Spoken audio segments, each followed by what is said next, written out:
Welcome to the Rim Break Rodeo. We hope this video helps.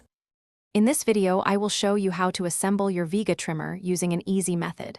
First, unpack all components carefully and identify each part, including the main body, trimming head, and any attachments. Make sure you have everything laid out on a clean, flat surface.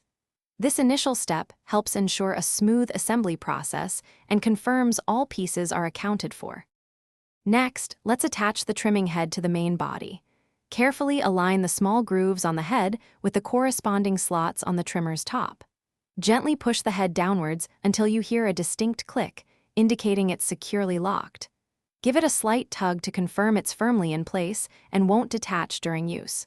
This step is crucial for safe and effective operation. Now, it's time to power up your trimmer by inserting the batteries.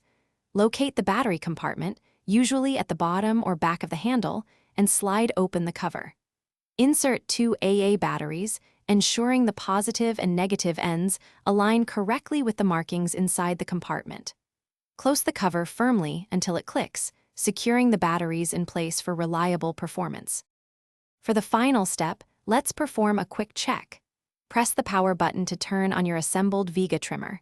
Listen for a smooth, consistent motor sound indicating proper function. If it turns on and sounds normal, congratulations. Your trimmer is now fully assembled and ready for its first use. Remember to clean it after each use for optimal longevity. Thanks for watching. Consider subscribing if we helped you.